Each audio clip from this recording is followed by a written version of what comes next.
Olá pessoal, hoje eu trago mais uma aulinha para vocês e o foco é falar sobre minerais. Hoje, especificamente, o cálcio, uma aulazinha dica rápida para vocês. Então assim, nós temos vários minerais que caem em provas de concurso de residência e eu separei aqui para vocês os macros e os microminerais. Quais são os mais cobrados, quais são os menos vistos e quais são os que nunca foram vistos ou praticamente nunca foram cobrados aí. Em azul, gente, destaque para os que são bastante cobrados: cálcio, fósforo, magnésio, sódio, potássio, ferro, zinco, selênio. São nutrientes, minerais, são muito cobrados em provas de concurso e residências.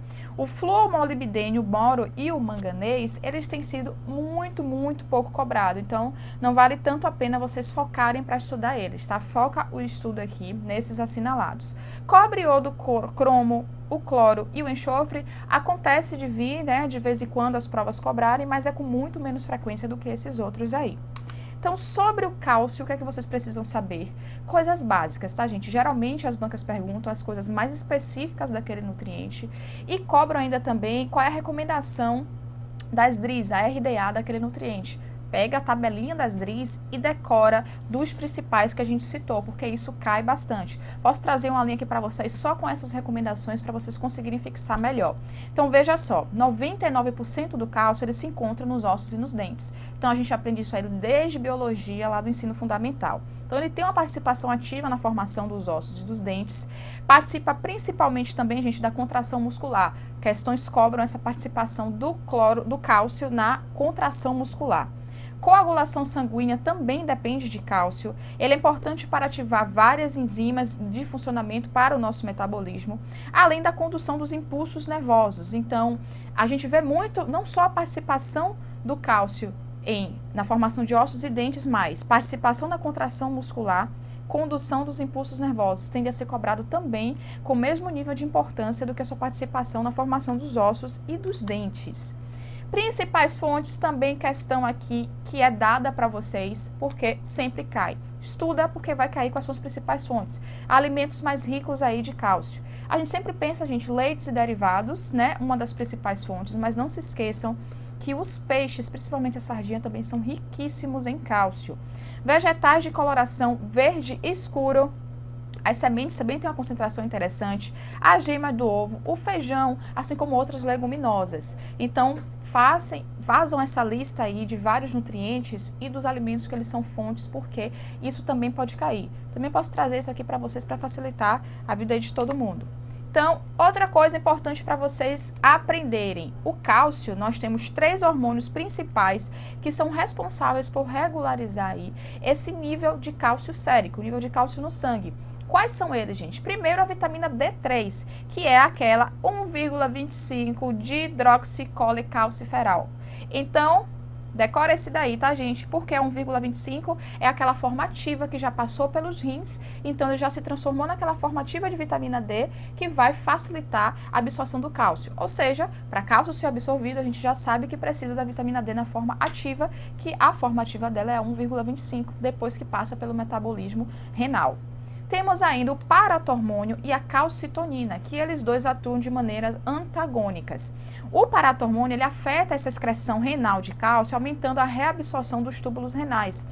Então, o paratormônio ele é muito importante para retirar cálcio dos ossos quando a gente tem necessidade, para aumentar essa circulação, essa quantidade sérica de cálcio. Enquanto que a calcitonina ela faz o oposto, ela mantém a quantidade de cálcio nos ossos, sendo antagônica aí ao paratormônio. Então, esses 3 hormônios são importantíssimos para ter a manutenção dos níveis adequados de cálcio no nosso organismo. E aí aqui, para a gente finalizar, o que é que as bancas também cobram muito, gente? Questões de carência e questões de excesso. Então, a carência do cálcio no nosso organismo, o que é que pode promover? Primeiro, tem um retardo no crescimento dos dentes e dos ossos, eles se tornam mais frágeis, principal coisa. E aí a gente tem alguns nomes específicos, tá, gente? A gente tem um raquitismo, que acomete as crianças, então quando a gente tem essa fragilidade óssea por conta da deficiência de cálcio, a gente chama de raquitismo lá na primeira infância e na segunda infância.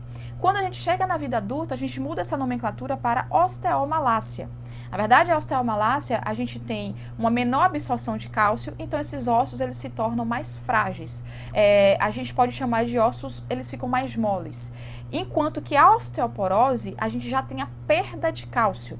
A partir do momento que a gente perde cálcio, a gente fica mais frágil para fraturas. Então, veja, a osteomalácia e a osteoporose podem acometer o mesmo indivíduo, são coisas diferentes. Enquanto a osteoporose ele já está perdendo cálcio, a osteomalácia é como se fosse uma prévia da osteoporose. A gente reduz a absorção, a gente deixa aquele osso mais frágil.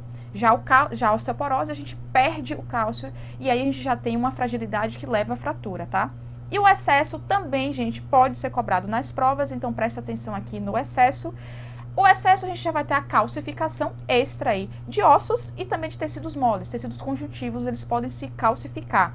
Comprometimento renal, isso aqui é muito cobrado, então assim, excesso de cálcio vai prejudicar os rins, assim como excesso de potássio também, assim como excesso de outros microminerais. Prejudica a absorção do ferro.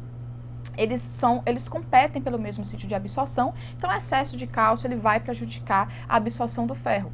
A gente reduzindo a absorção do ferro, a gente pode promover uma anemia ferropriva. Então, obviamente, a gente tem que manter tudo em equilíbrio.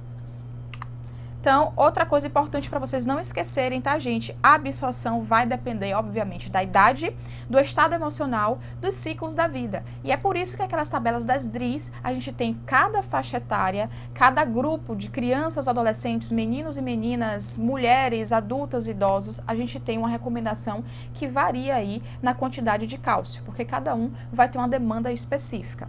Portanto, vamos decorar aquela tabelinha das DRIs, tá? Prometo que trago para vocês aí na próxima aulinha. Então a gente fica por aqui, gente. Espero que vocês tenham gostado. Tchau, tchau.